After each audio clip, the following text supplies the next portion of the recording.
Un 737 se estrella contra un pequeño turbohélice que hay en una pista de aterrizaje y lo destroza. Fue como estar en medio de una bola de fuego. 2 meses después del 11S, un Airbus 300 se estrella. La cola se ha roto misteriosamente. ¿Cuánta sangre hay que derramar antes de emprender acciones correctivas? La seguridad tiene un precio. Un avión jumbo L-1011 pierde altitud de forma inesperada y cae en picado contra los Everglades. ¿Qué causa el desastre? Toda mi ropa saltó por los aires. A pocos kilómetros de una pista de aterrizaje, un avión a reacción se queda sin combustible y se estrella contra una ladera. No hace falta ser experto aeronáutico para saber que si te quedas sin motores, cuesta volar. Y un vuelo rutinario de enlace de Continental cae de repente en picado en un suburbio atestado de Buffalo. Lo hicieron mal. Errores, despistes, distracciones y en algunos casos poca cabeza, sin más. Todos estos accidentes los causó el error humano. Las consecuencias para toda la operación son devastadoras. Si uno de los tuyos puede haber cometido un error que haya provocado esta calamidad, esta tragedia,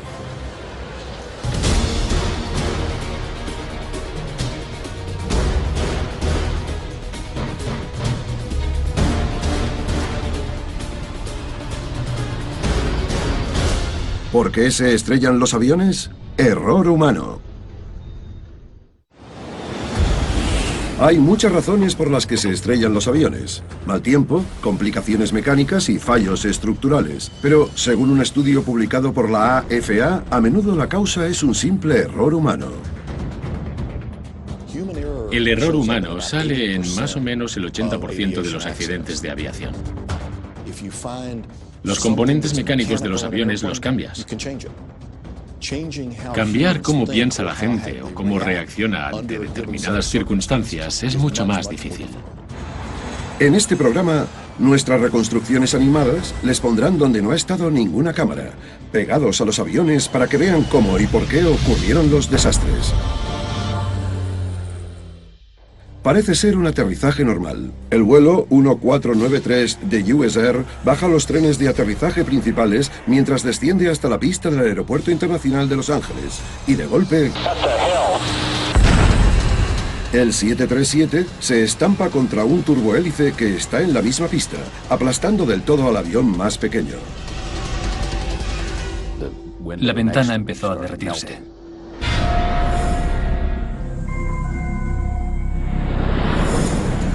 A principio de la tarde del 1 de febrero de 1991, el vuelo 5569 de SkyWest, un turbohélice con 10 pasajeros y 2 tripulantes a bordo, se dirige hacia la intersección de la pista 24L. Despegar desde la intersección, sobre todo con los turbohélice, era una manera de hacer el vuelo más eficiente y podían salir con mayor rapidez.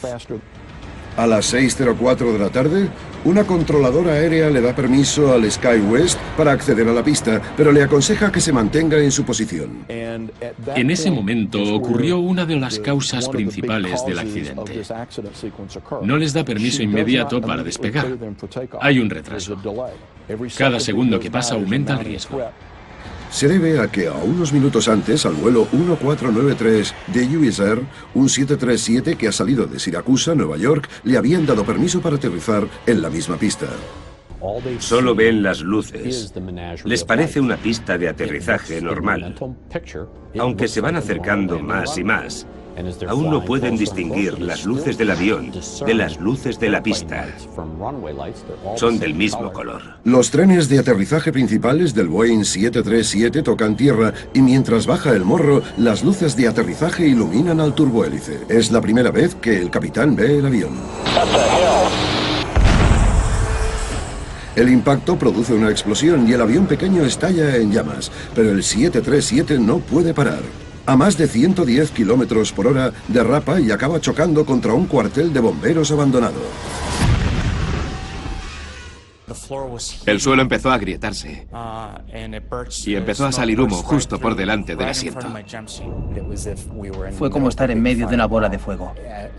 Todas las ventanas se iluminaron de naranja. Veía a todos los pasajeros que me tenían a la vista mirándome. para saber qué hacer. Los auxiliares de vuelo empiezan a dar órdenes para evacuar, pero debido al fuego no se puede usar ninguna de las salidas de la izquierda. La puerta de delante a la derecha está dañada y no se queda abierta. Solo unos pocos consiguen huir por ella. Saltamos del avión. Empujé a la primera persona porque pensé que era romperse la pierna o no volver a verla. La salida del ala derecha se queda bloqueada, así que solo queda una salida para que huyan los pasajeros, la parte de atrás a la derecha. Al final salen con vida 67 de los 89 pasajeros y tripulantes, pero no todo el mundo llega a las puertas. Nos pusimos donde el morro del avión y vimos al copiloto intentando salir por la ventana. Cogí la escalera, una pequeña de poco más de 3,5 metros, y la arrimé al morro. Pude subir unos peldaños y ayudar a salir al copiloto, sacarlo, acunarlo como a un bebé y bajarlo. Luego lo puse a salvo con otro bombero. El capitán y el auxiliar de vuelo jefe están entre las víctimas.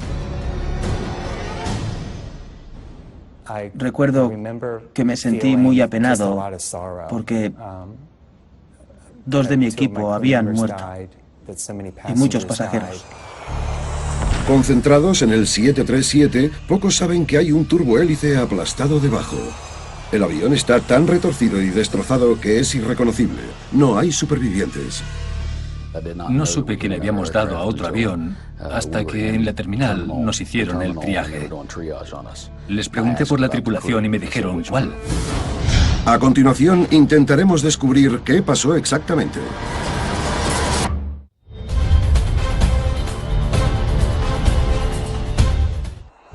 Cuando el vuelo 1493 de US Air se choca contra el vuelo 5569 de SkyWest, las consecuencias son catastróficas. 22 personas a bordo del vuelo US Air mueren, incluido el capitán. Los 10 pasajeros y 2 tripulantes del avión pequeño de SkyWest también mueren. Sería rarísimo que en el SkyWest supieran qué había pasado. Fue instantáneo. Los investigadores emprenden de inmediato la siniestra tarea de averiguar qué falló. John Cox, que ahora es analista de aviación de la MSNBC, era por aquel entonces investigador en la Asociación de Pilotos de Aerolíneas. Es uno de los accidentes aéreos más duros que he investigado, porque algunos de los cadáveres aún estaban ahí. Estas cosas siempre son una catástrofe. Pero es imprescindible que un grupo de personas hagamos este trabajo para entender qué ha pasado y que no se repita. Aunque la escasa visibilidad de la pista desde la torre y el brillo que les daba de pleno son parte del problema, los investigadores se centran en el control aéreo. Para los controladores aéreos, ser multitarea es parte de la rutina. 0929, vire a la derecha por el 31 y espere. Vale. Dan permisos de aterrizaje, de despegue. Lo de hacer varias cosas a la vez esa tarde no hubiese sido raro. Lo que sí es muy raro es que los controladores no se acordasen de que tienen un avión preparado en la pista.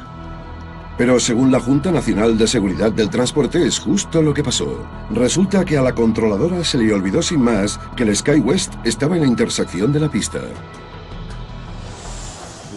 Pasaban cosas que la distrajeron. Luego llegó el 1493. Miró. El final de la pista estaba despejado. Fue un error humano. En las audiencias de la Junta, la controladora, Robin Washer, declara que al principio creyó que había sido un atentado terrorista. El 1493 de US Air pasó el umbral de pista con normalidad. Cuando el avión explotó, supuse que el avión tenía una bomba a bordo que estalló. Entonces Washer se acuerda de que había otro avión en la pista.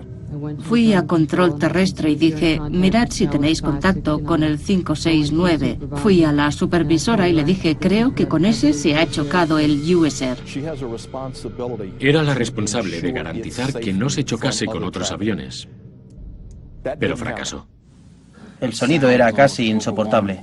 David Kelly, el primer oficial que sobrevive, declara que ni al capitán ni a él les dijeron que había otro avión en la pista. Creíamos que la pista estaba vacía. pero de golpe apareció el avión de la nada. Se apagaron las luces de la cabina y se encendieron las de emergencia. Para el auxiliar de vuelo, Bill Ibarra, que sufrió heridas graves, la audiencia es muy emotiva. Me sentí muy agradecido cuando los pasajeros supervivientes me dieron las gracias por lo que hice.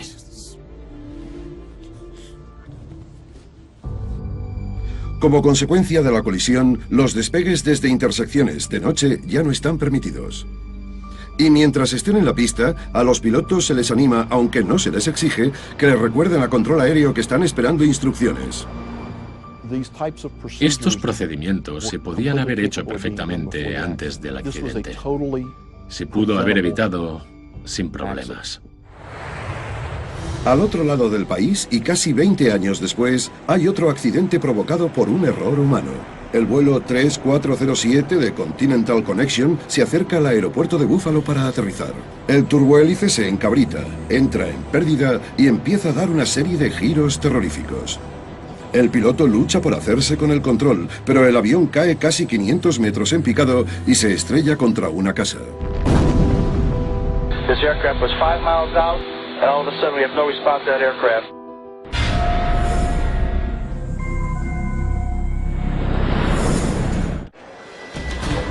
...12 de febrero de 2009. Las tormentas de invierno retrasan 2 horas la salida del vuelo 3407 del Aeropuerto Internacional de Newark, en New Jersey. Una vez despeguen, el vuelo solo tardará 1 hora en llegar a Buffalo. Pero a poco menos de 5.000 metros de la pista, el capitán se ve en apuros. La velocidad era un poco mayor de lo que esperaba e hizo unos ajustes. Redujo la potencia y extendió el tren de aterrizaje, que incrementa mucho la resistencia. La velocidad descendió con mucha rapidez, tanta que se activó un dispositivo de aviso del avión. El sistema de alerta parece coger por sorpresa al capitán, pero una simple corrección debería bastar para recuperar la velocidad. En vez de bajar el morro para coger más velocidad, le dio máxima potencia y lo elevó. Tendría que haber hecho justo lo contrario. Los aviones suelen volar con el morro ligeramente hacia arriba. Así el aire se mueve más rápido sobre la parte superior del ala que por debajo, creando la importante diferencia de presión necesaria para la elevación que hace que vuelen los aviones. Pero si se eleva demasiado, el aire empuja contra el ala en vez de fluir por ella y hace que el avión entre en pérdida. Cuando entró en pérdida, el avión se volvió inestable. Rodó hacia un lado y luego hacia el otro. Seguía con el morro elevado. El sistema de protección de pérdida del avión intenta tomar el control bajando el morro para ganar velocidad. Pero el capitán sigue elevándolo, haciendo así que el avión vuelva a entrar en pérdida. Tras 3 entradas es imposible recuperarse. El avión se estrella en el centro del pueblo de Clarence, a 8 kilómetros al noreste del aeropuerto de Buffalo. Todos los que van a bordo, así como una persona en tierra, mueren. Una de las víctimas es la hija del expiloto de Continental, Mike Loftus. Madeline iba a un partido de reunión. Era un partido del programa femenino de los alumnos de la Universidad del Estado de Buffalo. Puse un momento la tele por la noche para verla. Y entonces vi todas esas llamas y apagué la tele. A continuación, la falta de experiencia desemboca en desastre para un piloto que malinterpreta el avión y las circunstancias.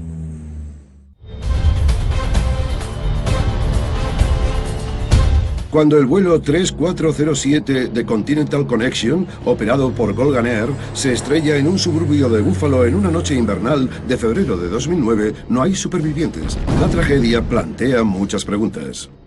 La velocidad disminuyó y tras seguir con lo del morro y los giros, el avión cayó en picado y tuvo un descenso pronunciado del que no se recuperó.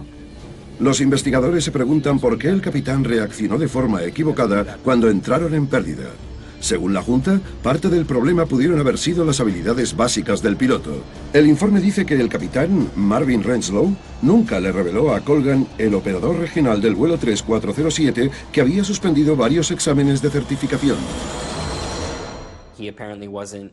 Parece ser que no fue sincero del todo con eso. Pero mientras estuvo en Colgan, También suspendió algunas de las pruebas en los vuelos de prueba que hizo. Al final, el capitán Renslow aprueba todos los exámenes necesarios. Colgan señala que su entrenamiento de la tripulación cumple o supera los requisitos de la AFA, pero la exinspectora general del Departamento de Transporte, Mary Schiavo, dirige la atención hacia lo que a ella le parece un problema de las líneas aéreas regionales en general, los recortes. El modelo de negocio es volar con aviones baratos y ahorrarse un montón de dinero porque tienen contratos de precio fijo. Así que si vuelan con aviones baratos de forma barata, ganan dinero con el contrato. Si los pilotos y los aviones son más caros, no. La Asociación de Aerolíneas Regionales lo niega y le dice a las noticias de la NBC que se centran en la seguridad, la profesionalidad y la fiabilidad del servicio.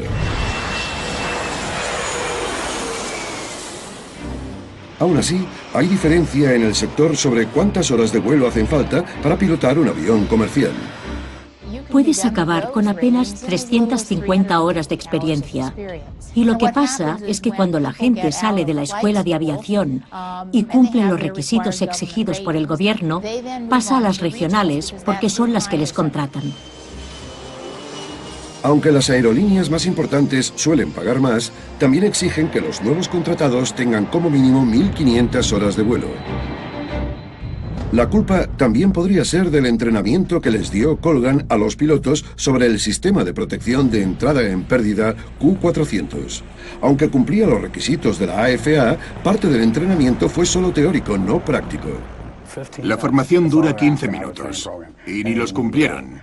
Lo hablaron en la escuela de tierra. Si saltan las alarmas y te quitan la palanca, la reacción natural es cogerla y echarla atrás. Es lo que hizo, porque no lo entrenaron. El informe de la Junta también habla del cansancio de la tripulación.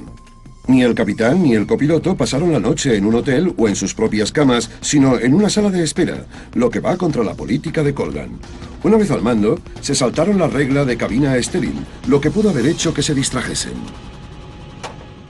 Durante los despegues y las aproximaciones a los aterrizajes, el piloto, el copiloto y toda la tripulación solo pueden hablar del vuelo.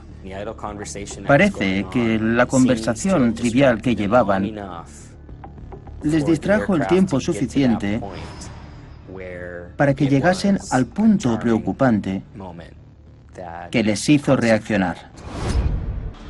El accidente genera tanto debate que en verano de 2010 el presidente Obama firma una ley aprobada por el Congreso que obliga a que los pilotos comerciales tengan un mínimo de 1.500 horas de vuelo. Pero más allá de eso, hay otras medidas de seguridad. Le exigen a la AFA que le dé más importancia al cansancio de los pilotos, que las aerolíneas digan quiénes operan sus vuelos para que la gente ya no pueda comprar un billete de Colgan sin saberlo. Es una ley muy importante. Las empresas les fallaron, no les dieron las herramientas que necesitaban. Eran dos pilotos relativamente sin experiencia. Es lo que hay.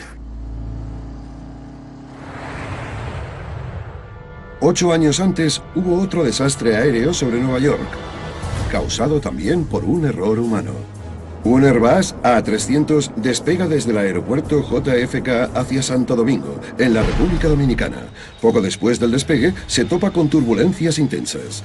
El avión alabea, se eleva y de repente se le rompe la cola. La nave cae en picado hacia una zona residencial de Queens, en Nueva York. Todos los que iban a bordo tuvieron un viaje espantoso en el último minuto antes de estrellarse. Las 260 personas a bordo mueren, además de 5 personas en tierra. Los investigadores se preguntan cómo y por qué se ha roto la cola del avión.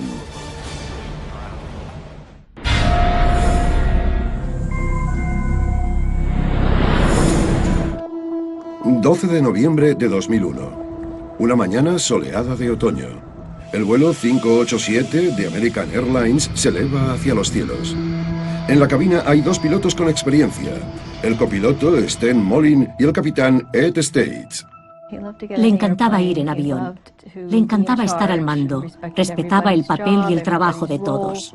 El copiloto lleva el avión que va a unos 8 kilómetros por detrás de un 747 que se dirige a Japón.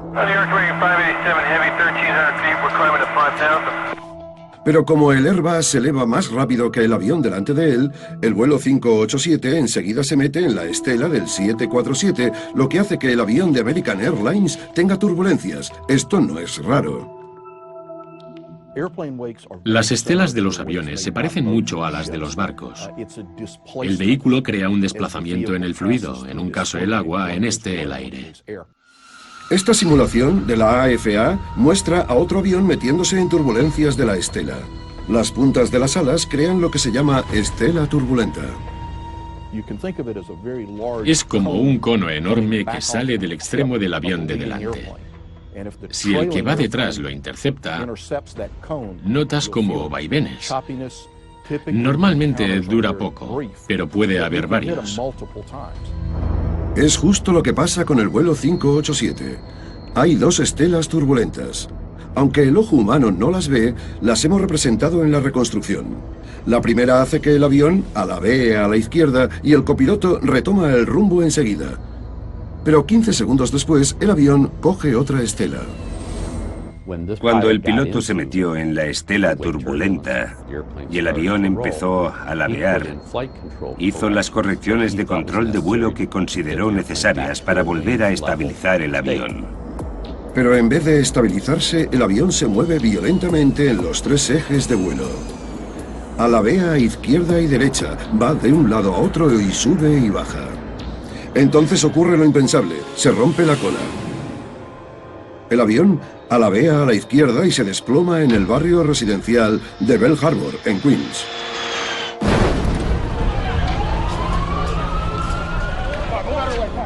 Apenas 2 minutos y 24 segundos después del despegue de rutina, todo el mundo a bordo del 587 muere.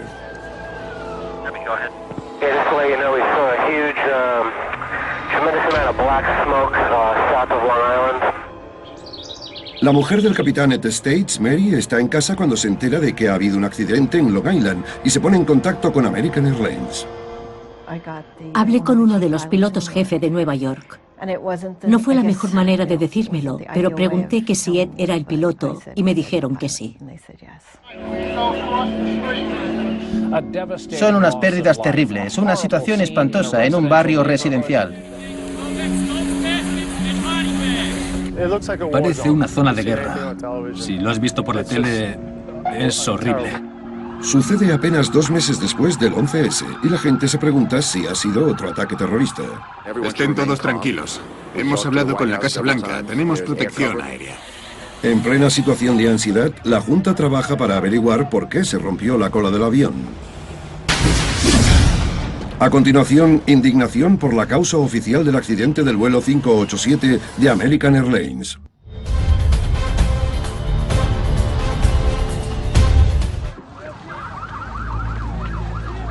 Cuando en noviembre de 2001 se estrella el vuelo 587 de American Airlines, en una zona residencial de Queens, las heridas del 11S todavía están muy recientes.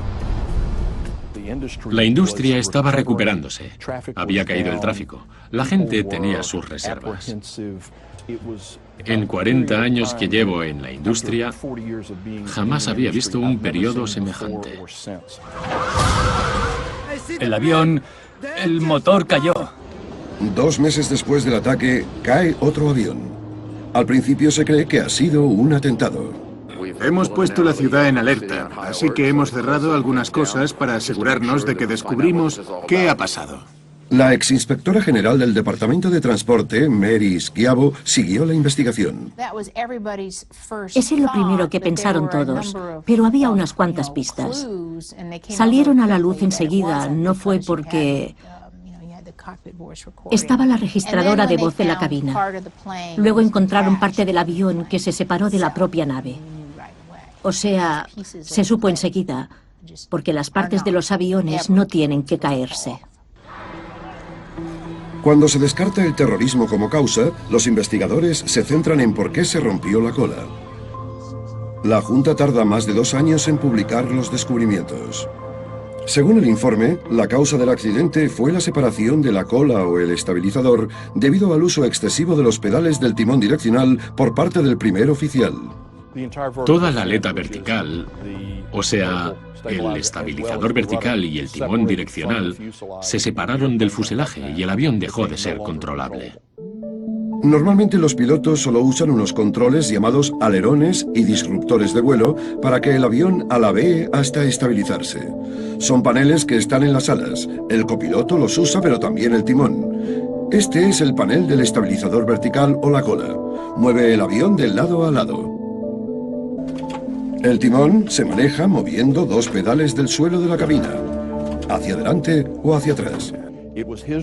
Su reacción y el abuso del timón durante el encuentro generaron fuerzas lo bastante fuertes como para romper la aleta vertical. El analista de aviación de la MSNBC, John Cox, está satisfecho con los descubrimientos, pero el informe resulta polémico para el asesor de seguridad aérea, Greg Feith, que cree que hay que llevar a cabo un análisis más riguroso. Es fácil decir que el piloto se pasó. La pregunta es ¿por qué? Y a día de hoy todavía no se sabe. En la audiencia pública, la Junta identificó 11 sucesos anteriores con cargas semejantes, donde los estabilizadores verticales, por suerte, no se separaron. Hay una tendencia, unos precedentes, un historial.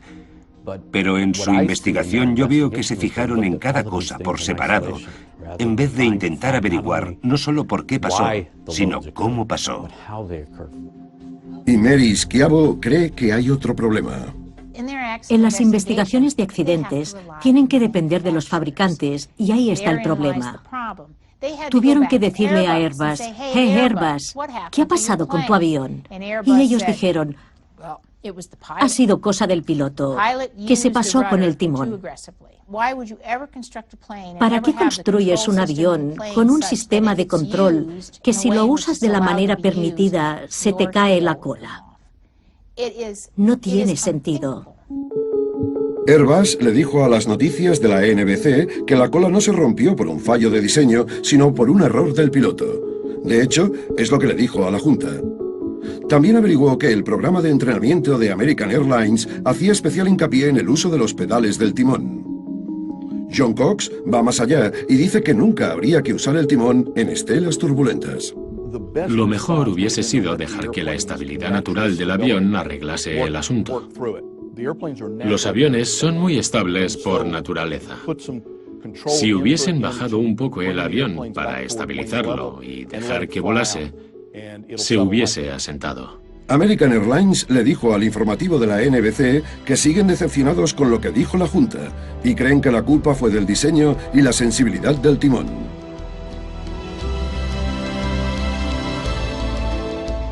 Una década después del accidente, el informe no ha cambiado, pero en agosto de 2010 la Junta empezó a reexaminar incidentes parecidos e instó a las agencias a que se fijasen mejor en el diseño del timón.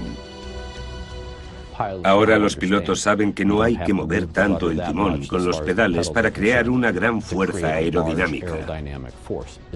Es una gran herramienta para ayudar al piloto a controlar el alabeo. Así que han de tener cabeza y usarlo como último recurso. Pero saber esto ha tenido un precio exorbitante. En el sector de la aviación se dice, ¿cuánta sangre hay que derramar antes de emprender acciones correctivas? La seguridad tiene un precio. A continuación, un avión se estrella contra los Everglades sin previo aviso. La cola volcó y entonces el suelo se partió y me caí.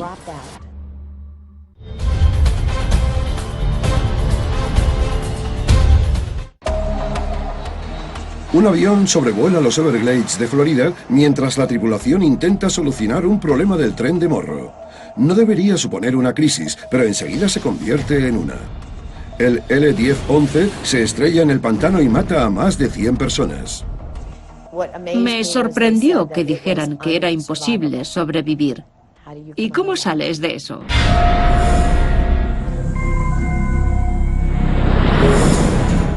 29 de diciembre de 1972.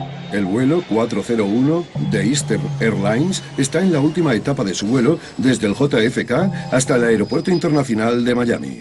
A bordo van 163 pasajeros y 13 tripulantes. Ron y Lily Infantino se han casado 20 días antes y vuelven de luna de miel. Era un vuelo perfecto, tranquilo y relajado. La noche estaba muy oscura. El L-10-11 está a solo 8 kilómetros de la pista cuando el piloto extiende los trenes de aterrizaje. Las luces verdes indican que los trenes principales están fuera, pero la del tren del morro sigue apagada. No indicaba que el tren del morro estuviese extendido o no. No indicaba en qué posición estaba. Por eso interrumpieron el acercamiento y le dijeron a control aéreo que necesitaban tiempo para solucionar un problema técnico. Sin saber lo que pasa en la cabina, la azafata Beverly Raposa nota que el avión se aleja del aeropuerto. No me preocupé porque esas cosas pasan. Teníamos teléfonos en cada asiento de los auxiliares por si pasaba algo. En caso de problema, el piloto nos hubiese llamado. Para identificar el problema, el L-10-11 sube a 610 metros y se dirige al oeste, hacia los Everglades. El capitán activa el piloto automático. Todos queremos encontrar soluciones.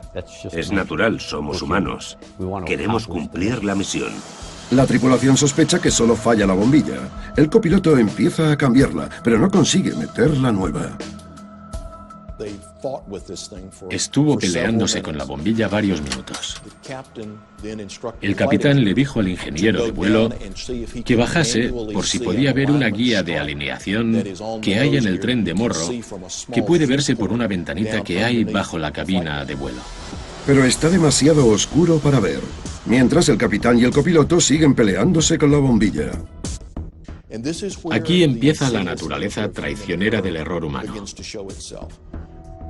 Lo ideal es que alguien se centre exclusivamente en vigilar el piloto automático. Pero como al primer oficial le estaba costando tanto lo de la bombilla, el capitán comprensiblemente le quiso ayudar. Y entonces el piloto automático se quedó sin vigilancia. La tripulación no sabe que el avión está descendiendo lentamente de 610 metros a 274.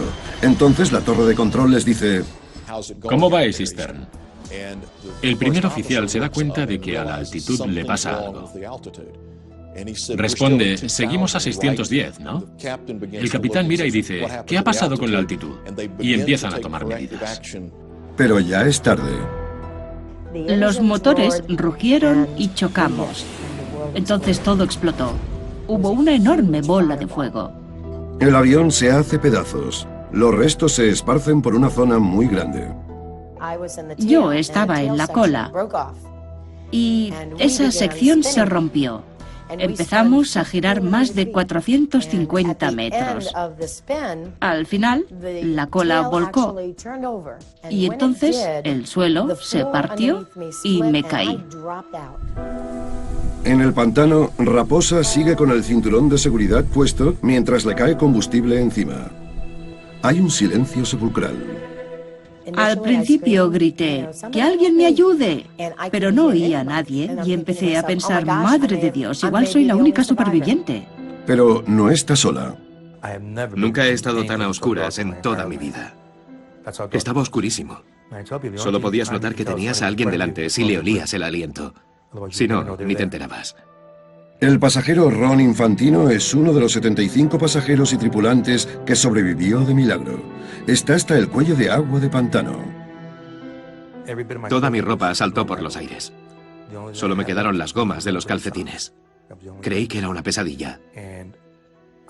No me lo creía. Estaba en shock. Y claro, mi mujer fue la última vez que la vi. No volví a verla. En realidad, Lily, la mujer de Ron, sobrevive al impacto, pero se queda inconsciente y se ahoga boca abajo en el agua. El capitán y el copiloto, así como otras 98 personas, también mueren. ¿Qué es lo último que recuerda? No me acuerdo de nada. Pero la azafata, Patricia McQuick, logra sobrevivir. Seguía en el asiento, encima de los restos. No podía salir. No llevaba zapatos. Parte del uniforme salió volando y yo estaba atada. Los investigadores federales llevarán a cabo una investigación pública del accidente del Jumbo de Eastern Airlines cerca del aeropuerto de Miami. ¿Pero qué provocó que el avión se estrellase? El misterio es por qué el piloto automático no pudo mantener la altitud. Resulta que no fue un fallo mecánico, sino un error humano. Según el informe de la Junta, cuando el capitán se inclina para ayudar con la bombilla del indicador del tren de aterrizaje, le da a la columna de control, apagando el piloto automático. Suena el aviso, pero nadie se da cuenta. La tripulación no solo no actuó, es que ni lo oyeron. Y si lo oyeron, no se dieron cuenta de su relevancia. Fue un fiasco, porque todos se centraron en la bombilla. Para ahondar aún más en la tragedia, los investigadores descubren que el tren de Morro había estado extendido todo el rato. Hay que decir que los aviones también pueden aterrizar de manera segura con solo el tren principal, así, pero los expertos en aviación afirman que la tripulación siguió el procedimiento correcto. Los pilotos siempre llevan combustible de reserva, o sea que no es que les surgiese aterrizar. Si aterrizaban con el tren de Morro recogido, habría daños. Estaría fuera de servicio durante un tiempo y habría una investigación. De la tragedia de 1972 salió gestión de recursos de la tripulación, un requisito de formación que exige que siempre tiene que haber alguien vigilando el rumbo del avión. Si hay un problema, gestión de recursos de la tripulación significa que el capitán tiene que nombrar a alguien para que controle el avión mientras intentan solucionar el problema, ya sea en la cabina o donde los pasajeros. También se ha mejorado el piloto automático. El sistema de aviso hace más ruido y hace falta más fuerza para desactivarlo. Gracias. Muchos supervivientes han seguido en contacto y quieren hacer un monumento conmemorativo. Algunos volvieron con nosotros al lugar del accidente. Venir aquí sigue siendo muy duro. Es increíble que sobreviviese. Si cierro los ojos, ¿Sí? aún puedo ver el choque exactamente cómo pasó. Es increíble. Quiero verlo. Dicen que, aunque sea increíble tras tanto tiempo, aún hay restos del avión en el pantano embarrado. Ahí está. 4,5 metros de ala parcialmente al descubierto. Ahí se ve al descubierto.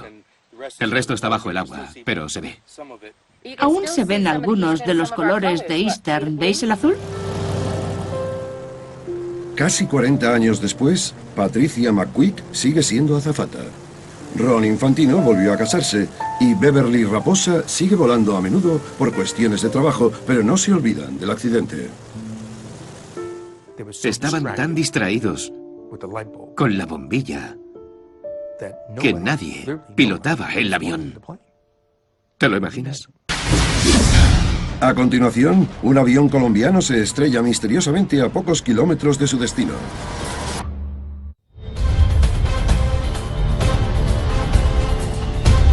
Avianca 052 Heavy New York, good evening, climb maintain 3000. Un Boeing 747 está a pocos kilómetros de su destino cuando los 4 motores fallan. Avianca 052, radar contact lost. El avión cae en silencio entre las nubes y se estrella en una ladera arbolada de Long Island, en Nueva York, matando a 73 personas a bordo. No hay fallos mecánicos, ni problemas estructurales. Resulta que sencillamente el avión se quedó sin combustible. Pero ¿cómo pudo pasar un error tan garrafal?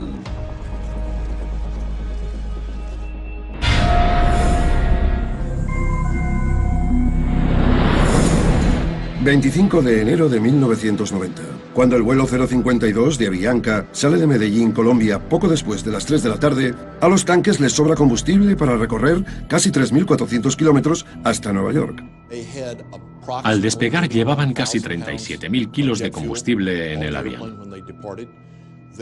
Habían calculado cuánto combustible gastarían en ir a Nueva York, la reserva, el combustible de espera y también tenían combustible suficiente para ir a Boston y aterrizar. Llevan combustible de sobra, así que no debería haber problemas, pero enseguida surge uno. En Nueva York hacía mal tiempo, así que conforme llegaron a la costa este, les dieron instrucciones de esperar. Les tocó esperar 3 veces. En total, esperan 77 minutos. Sobre las 8:20 apenas les quedan unos 6.350 litros de combustible que dan para otra hora o así de vuelo. Durante las esperas, el ingeniero de vuelo tendría que haberse asegurado de que quedaba combustible. Avianca 052 Heavy, I'm going to bring you about 15 miles northeast and then turn you back home for the approach. Is that fine with you and your fuel? I guess so, thank you very much. Le preguntaron a control aéreo cuánto iban a tardar. Se quejaron del nivel de combustible. Control aéreo les preguntó qué otro aeropuerto tenían, que era Boston.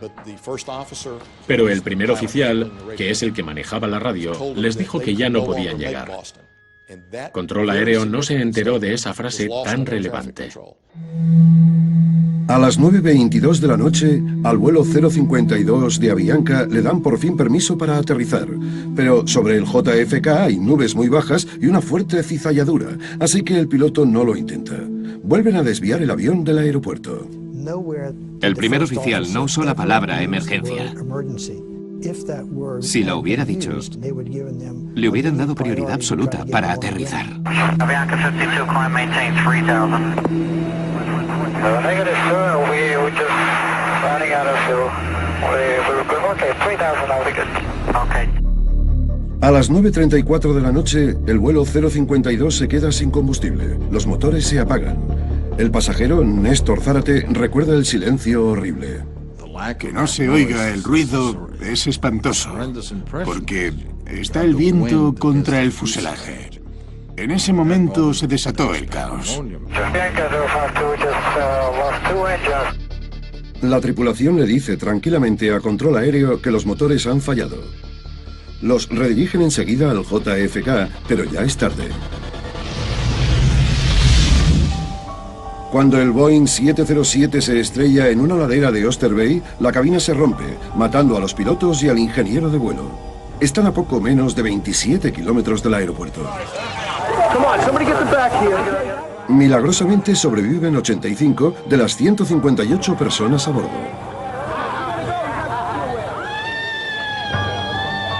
Se quedan inmovilizadas bajo los restos, pero no hay fuego. Está claro que si el avión hubiese tenido combustible, estarían todos calcinados. El informe de la Junta dice que la causa del accidente es un error humano, que la tripulación no gestionó bien el combustible o que no supo ver lo bajos que estaban los niveles.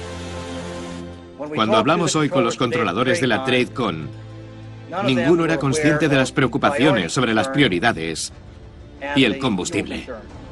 El accidente del vuelo 052 de Avianca demuestra que pese a que ha habido muchos avances en la tecnología aeronáutica, la comunicación entre la cabina y control aéreo es vital para que el vuelo sea seguro. Hizo más hincapié en un problema muy extendido en el sector. Hay que asegurarse de que no solo se transmiten las palabras, sino también de que se transmite que se ha entendido, que ha habido comprensión. Creo que nuestra tripulación tendría que haber sido más directa y clara a la hora de expresar la necesidad de tener trato preferente esa noche. Se esperaron demasiado. Tardaron demasiado en decidir. Ahora los pilotos trabajan de forma mucho más eficiente en equipo. Este es un caso en el que la cooperación básica podría haber traído unas consecuencias distintas. Sorprendentemente, y como hemos visto, era posible sobrevivir a muchos de estos accidentes, pero se puede tardar toda la vida en recuperarse. Todos quedaron hechos polvo, física y psicológicamente, por el accidente. Sobrevivir a esto es un milagro. Y hay que darle gracias a Dios o al destino por brindarnos una segunda oportunidad. Pero hay que pagar un precio.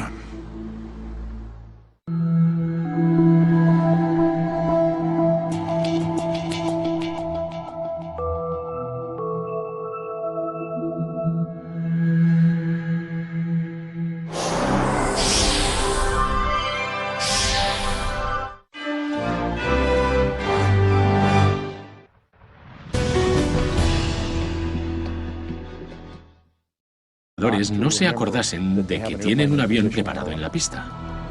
Pero según la Junta Nacional de Seguridad del Transporte es justo lo que pasó. Resulta que a la controladora se le olvidó sin más que el SkyWest estaba en la intersección de la pista.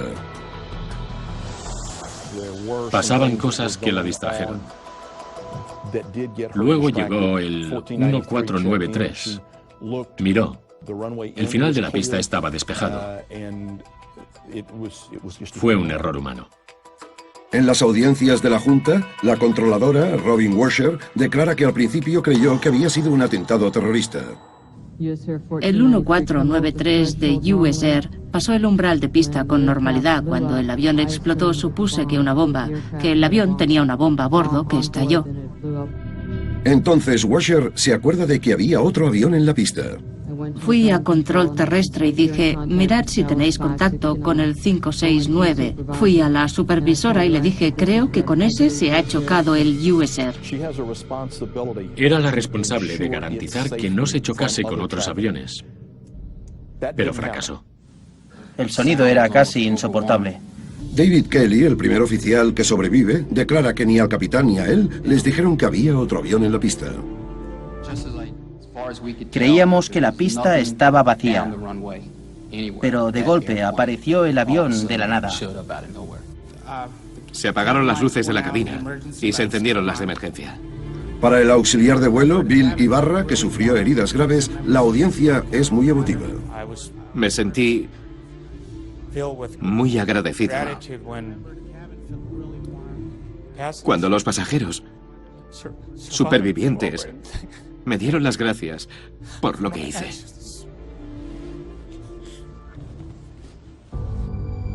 Como consecuencia de la colisión, los despegues desde intersecciones de noche ya no están permitidos. Y mientras estén en la pista, a los pilotos se les anima, aunque no se les exige, que les recuerden a control aéreo que están esperando instrucciones. Estos procedimientos se podían haber hecho perfectamente antes del accidente. Se pudo haber evitado sin problemas. Al otro lado del país, y casi 20 años después, hay otro accidente provocado por un error humano. El vuelo 3407 de Continental Connection se acerca al aeropuerto de Buffalo para aterrizar. El turbohélice se encabrita, entra en pérdida y empieza a dar una serie de giros terroríficos.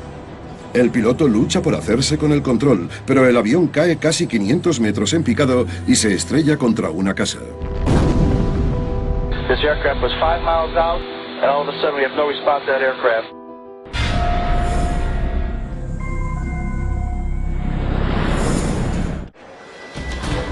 ...12 de febrero de 2009. Las tormentas de invierno retrasan 2 horas la salida del vuelo 3407 del Aeropuerto Internacional de Newark, en New Jersey.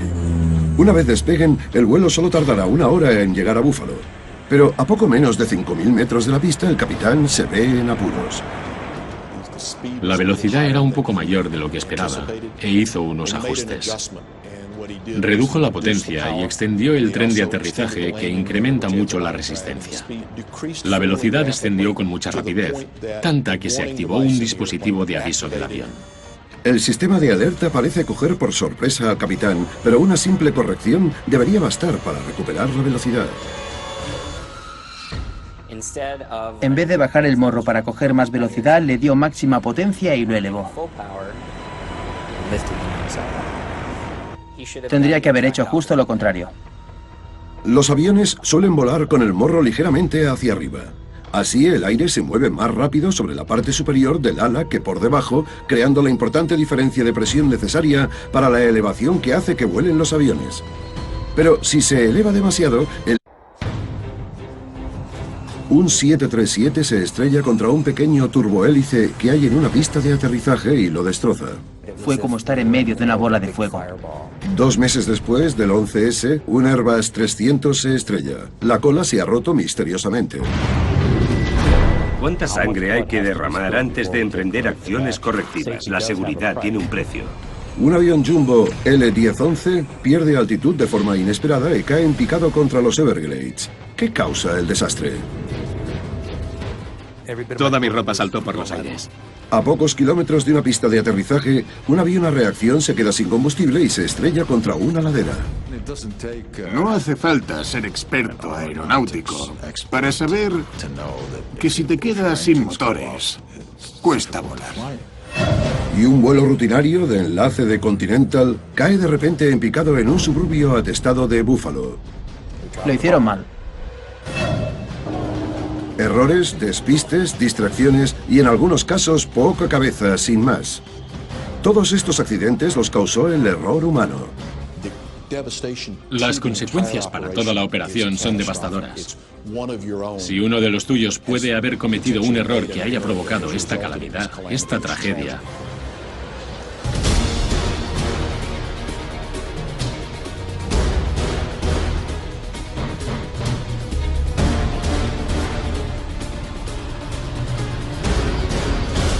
¿por qué se estrellan los aviones? Error humano. Hay muchas razones por las que se estrellan los aviones. Mal tiempo, complicaciones mecánicas y fallos estructurales. Pero, según un estudio publicado por la AFA, a menudo la causa es un simple error humano. el error humano sale en más o menos el 80% de los accidentes de aviación. Los componentes mecánicos de los aviones los cambias. Cambiar cómo piensa la gente o cómo reacciona ante determinadas circunstancias es mucho más difícil. En este programa, nuestras reconstrucciones animadas les pondrán donde no ha estado ninguna cámara, pegados a los aviones para que vean cómo y por qué ocurrieron los desastres. Parece ser un aterrizaje normal. El vuelo 1493 de US Air baja los trenes de aterrizaje principales mientras desciende hasta la pista del Aeropuerto Internacional de Los Ángeles. Y de golpe, el 737 se estampa contra un turbohélice que está en la misma pista, aplastando del todo al avión más pequeño. La ventana empezó a derretirse.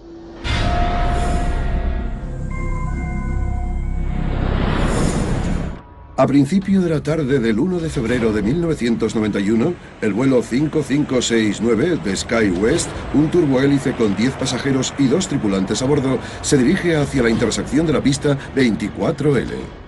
Despegar desde la intersección, sobre todo con los turbohélice, era una manera de hacer el vuelo más eficiente y podían salir con mayor rapidez. A las 6:04 de la tarde, una controladora aérea le da permiso al SkyWest para acceder a la pista, pero le aconseja que se mantenga en su posición. En ese momento ocurrió una de las causas principales del accidente. No les da permiso inmediato para despegar. Hay un retraso. Cada segundo que pasa aumenta el riesgo. Se debe a que a unos minutos antes, al vuelo 1493 de US Air, un 737 que ha salido de Siracusa, Nueva York, le habían dado permiso para aterrizar en la misma pista. Solo ven las luces. Les parece una pista de aterrizaje normal. Aunque se van acercando más y más, aún no pueden distinguir las luces del avión de las luces de la pista. Son del mismo color. Los trenes de aterrizaje principales del Boeing aire empuja contra el ala en vez de fluir por ella y hace que el avión entre en pérdida. Cuando entró en pérdida, el avión se volvió inestable. Rodó hacia un lado y luego hacia el otro. Seguía con el morro elevado. El sistema de protección de pérdida del avión intenta tomar el control bajando el morro para ganar velocidad. Pero el capitán sigue elevándolo, haciendo así que el avión vuelva a entrar en pérdida. Tras 3 entradas es imposible recuperarse. El avión se estrella en el centro del pueblo de Clarence, a 8 kilómetros al noreste del aeropuerto de Buffalo.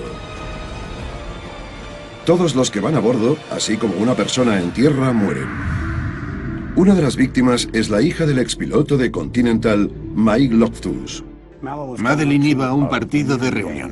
Era un partido del programa femenino de los alumnos de la Universidad del Estado de Buffalo. Puse un momento la tele por la noche para verla. Y entonces vi todas esas llamas y apagué la tele. A continuación, la falta de experiencia desemboca en desastre para un piloto que malinterpreta el avión y las circunstancias.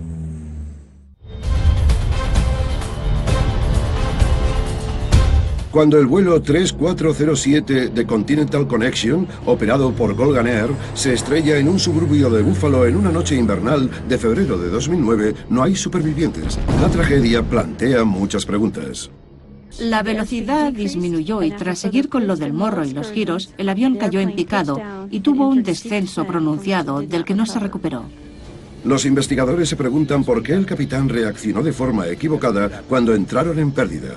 Según la Junta, parte del problema pudieron haber sido las habilidades básicas del piloto. El informe dice que el capitán, Marvin Renslow, nunca le reveló a Colgan, el operador regional del vuelo 3407, que había suspendido varios exámenes de certificación. Parece ser que no fue sincero del todo con eso. Pero mientras estuvo en Colgan, también suspendió algunas de las pruebas en los vuelos de prueba que hizo.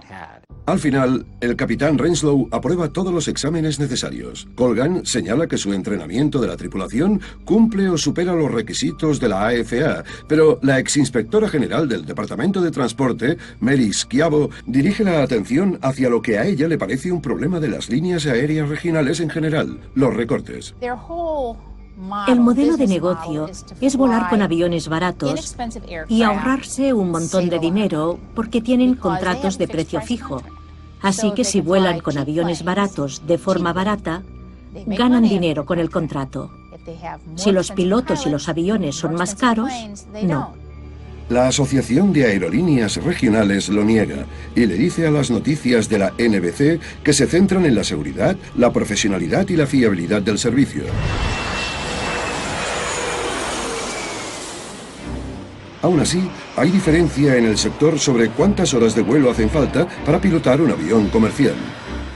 Puedes acabar con apenas 350 horas de experiencia.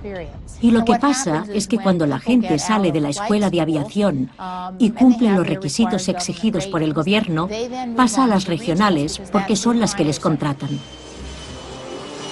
Aunque las aerolíneas más importantes suelen pagar más, también exigen que los nuevos contratados tengan como mínimo 1.500 horas de vuelo.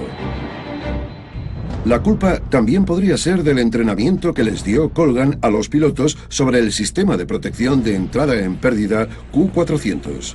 Aunque cumplía los requisitos de la AFA, parte del entrenamiento fue solo teórico, no práctico. La formación dura 15 minutos y ni los cumplieron. Lo hablaron en la escuela de tierra. Si saltan las alarmas y te quitan la palanca, la reacción natural es cogerla y echarla atrás. Es lo que hizo, porque no lo entrenaron. El informe de la Junta 737 toca en tierra y mientras baja el morro, las luces de aterrizaje iluminan al turbohélice. Es la primera vez que el capitán ve el avión. El impacto produce una explosión y el avión pequeño estalla en llamas, pero el 737 no puede parar. A más de 110 kilómetros por hora, derrapa y acaba chocando contra un cuartel de bomberos abandonado. El suelo empezó a agrietarse y empezó a salir humo justo por delante del asiento. Fue como estar en medio de una bola de fuego. Todas las ventanas se iluminaron de naranja. Veía a todos los pasajeros que me tenían a la vista mirándome para saber qué hacer. Los auxiliares de vuelo empiezan a dar órdenes para evacuar, pero debido al fuego no se puede usar ninguna de las salidas de la izquierda. La puerta de delante a la derecha está dañada y no se queda abierta. Solo unos pocos consiguen huir por ella.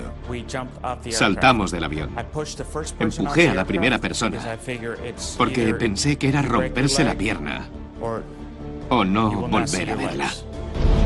La salida del ala derecha se queda bloqueada, así que solo queda una salida para que huyan los pasajeros, la parte de atrás a la derecha.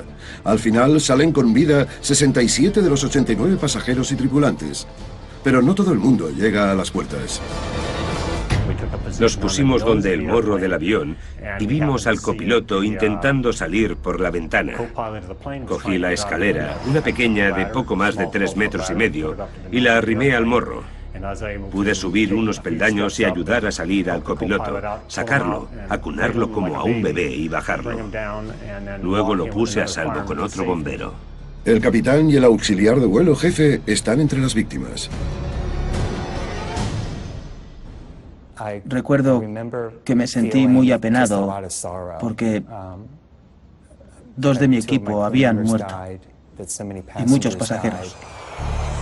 Concentrados en el 737, pocos saben que hay un turbohélice aplastado debajo. El avión está tan retorcido y destrozado que es irreconocible. No hay supervivientes. No supe que le habíamos dado a otro avión hasta que en la terminal nos hicieron el triaje. Les pregunté por la tripulación y me dijeron ¿cuál? A continuación, intentaremos descubrir qué pasó exactamente.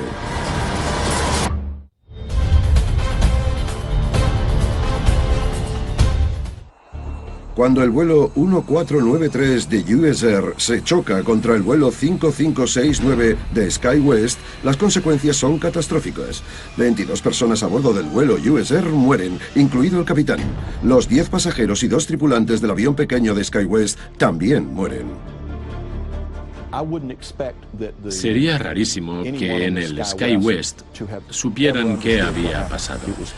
Fue instantáneo. Los investigadores emprenden de inmediato la siniestra tarea de averiguar qué falló. John Cox, que ahora es analista de aviación de la MSNBC, era por aquel entonces investigador en la Asociación de Pilotos de Aerolíneas. Es uno de los accidentes aéreos más duros que he investigado, porque algunos de los cadáveres aún estaban ahí. Estas cosas siempre son una catástrofe. Pero es imprescindible que un grupo de personas hagamos este trabajo para entender qué ha pasado y que no se repita. Aunque la escasa visibilidad de la pista desde la torre y el brillo que les daba de pleno son parte del problema, los investigadores se centran en el control aéreo. Para los controladores aéreos, ser multitarea es parte de la rutina. 0929, vire a la derecha por el 31 y espere. Vale. Dan permisos de aterrizaje, de despegue. Lo de hacer varias cosas a la vez esa tarde no hubiese sido raro. Lo que sí es muy raro es que los controladores... También habla del cansancio de la tripulación. Ni el capitán ni el copiloto pasaron la noche en un hotel o en sus propias camas, sino en una sala de espera, lo que va contra la política de Colgan. Una vez al mando, se saltaron la regla de cabina estéril, lo que pudo haber hecho que se distrajesen. Durante los despegues y las aproximaciones a los aterrizajes, el piloto, el copiloto y toda la tripulación solo pueden hablar del vuelo. Parece que la conversación trivial que llevaban les distrajo el tiempo suficiente para que llegasen al punto preocupante que les hizo reaccionar. El accidente genera tanto debate que en verano de 2010 el presidente Obama firma una ley aprobada por el Congreso que obliga a que los pilotos comerciales tengan un mínimo de 1.500 horas de vuelo. Pero más allá de eso, hay otras medidas de seguridad. Le exigen a la AFA que le dé más importancia al cansancio de los pilotos, que las aerolíneas digan quiénes operan sus vuelos para que la gente ya no pueda comprar un billete de Colgan sin saberlo. Es una ley muy importante. Las empresas les fallaron, no les dieron las herramientas que necesitaban. Eran 2 pilotos relativamente sin experiencia. Es lo que hay. 8 años antes hubo otro desastre aéreo sobre Nueva York, causado también por un error humano. Un Airbus A300 despega desde el aeropuerto JFK hacia Santo Domingo, en la República Dominicana. Poco después del despegue, se topa con turbulencias intensas. El avión alabea, se eleva y de repente se le rompe la cola. La nave cae en picado hacia una zona residencial de Queens, en Nueva York. Todos los que iban a bordo tuvieron un viaje espantoso en el último minuto antes de estrellarse. Las 260 personas a bordo mueren, además de 5 personas en tierra. Los investigadores se preguntan cómo y por qué se ha roto la cola del avión.